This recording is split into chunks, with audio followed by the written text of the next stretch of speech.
Hi team, Mr. Rator here again. Okay, continue on question 3, unit 1. Hiya. So when we're estimating, what we should do is get each um, number here and round each one to one significant figure. So to make things much easier for yourself. So 31 to one significant figure is going to be 30.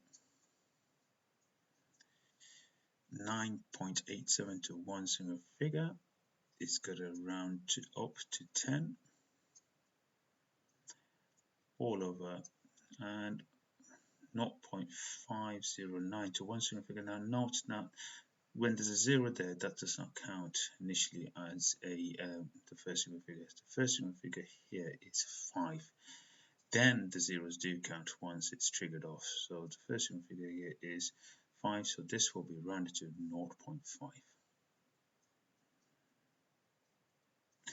And when we're estimating, we shouldn't take that long to work out the answer. Should be able to, once we've done that, a straightforward process of what goes on next. Now notice a free marker, so you'll get a mark for showing this process where you've rounded each one to one single figure. Now simple maths here, 3 times 1 is 3. You've got 2 zeros, so you put them at the end and shared by 0.5. Now possibly could get a mark here, but what you definitely get here is a mark is by showing how you're going to do this calculation. Now the easiest way to do this calculation is, well, the easiest way is dividing anything by half doubles. Okay, so the answer is going to be 600. So that's the easiest way. So get rid of the half by timesing that by 2, timesing that by 2, which gives you 600. 600 over 1, which is 600. Or that's only because this is 0.5 and it's an easy calculation, but more generally when you have a decimal at the bottom, the way to get rid of the decimal is multiply by 10. So if I times 10 top and bottom by 10 to get an equivalent fraction, that will be 3000 over 5. 3000 over 5. Okay, and then you can just do bust up method. You get the 3000 and see how many 5s go into it. 5 into 3, well, there's none there. Put the 3 at the top. How many 5s go into 30? 3 zeros 30, now it's 6. 5 into nothing there. There's no remainder, by the way, so 5 into nothing is nothing. 5 into nothing is nothing. So as we said, the answer here is going to end up in 600. Okay, right. That's a straightforward estimation that always comes up, so please learn the techniques. Okay, let's just clear this and scroll down.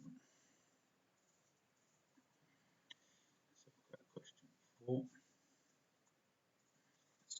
So a minute and read this first and see how we're going to go about it. So Margaret has some goats. The goats produce an average total of 21.7 liters of milk per day for 280 days. Margaret sells the milk in half-a-liter bottles. Work out an estimate for the total number of bottles Margaret will be able to fill with milk. You must show your working. You must show clearly how you got your estimate.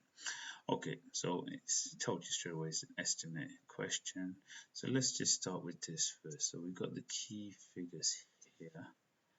Now we're going to go about it and what calculations we're going to do. So on average, the goats produce, let's say 20 liters. Okay, and they do that per day for 280. Let's call this 280. Let's call it 300. Again, I'm going to multiply that by 3. Again, what I've done here is rounded that to one string figure, so I rounded that to 20 and rounded this one to one string figure and called it 300. So far, the milk produced by the goats in total 2 times 3 is 6, and we got 1, 2, 3 zeros, put 3 zeros in there. So this is how many liters of milk is approximately produced by the goats in those 280 days. Now Margaret sells the milk in half-litre bottles, so I need to divide this by half. Okay, so if I share that by half again, dividing by something by half is the same as doubling it. So if I double top and bottom, so I'm going to get 12,000 bottles. Okay, approximately 12,000 bottles. So we'll work out an estimate for the total number of bottles Margaret will be able to fill with milk. She'll be approximately able to fill 12,000 bottles. Right, okay, that's easy enough. Let's clear this and have a stroll down. What is the next question? Question 5. Again, question 5 was standard questions that you will get coming up all the time in the exam. Anything to the power of 0 is just 1. Okay. Now write the value of it. So anything to the negative, you straight away put 1 over what the power is. Now the power here is 1, and anything to the power of 1 is itself, so that's just going to be 1 over 5. 1/5, if you want to call it, is the same as 2/10 equivalent, and that as a decimal is 0.2. Okay, so you could leave it as 1/5. If you want to put it as a decimal, you could put 0.2. Now, anything to the power of a half, you should know is square root. So this is the same as 9 square root. Now, when you square root something, you can get a positive or negative. In this case, I'm just going to say this is equal to 3. Square root of 9 is 3, because 3 times 3 is 9. You could be a bit clever if you wanted and put -3 also. They both are correct, because -3 times -3 is also 9. But for now, we're just giving it for 1 mark, so we're just gonna call it 3. Okay, pretty straightforward question. Just gonna clear that out. No issues there on that one. These are similar, and we get the same kind of standard form writing this. So let's just quickly have a look at this. Very forward, we just said anything to the power of 0, you should all be able to get that now, which is just 1.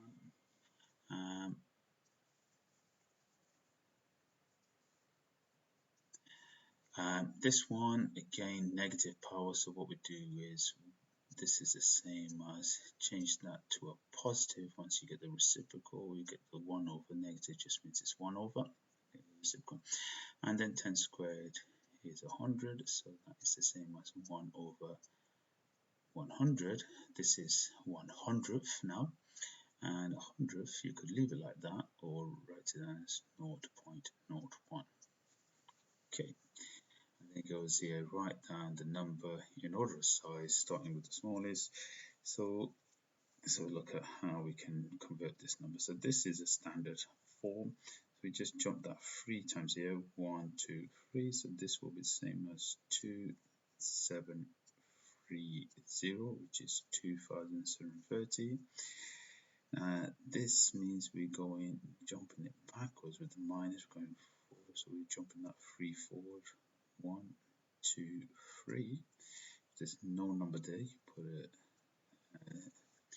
0 there, so that will be the same as 0.0273. This is squared is 100. So excuse the noise. So switch this one off.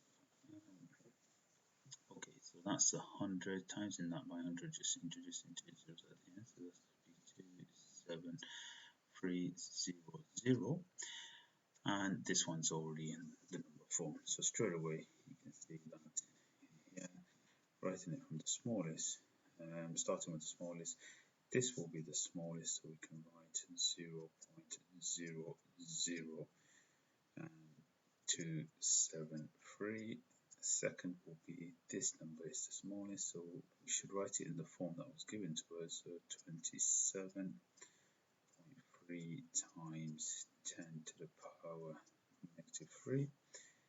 The next number after that is 2730. Again, write it in the form that was given to us, which is standard form 2.73 times 10 to the power 3, and finally give it in the form it was given to us, which is 273 times 10 squared. And that's it. So that's up to question 6. We'll do another video for the remaining questions. And if I pause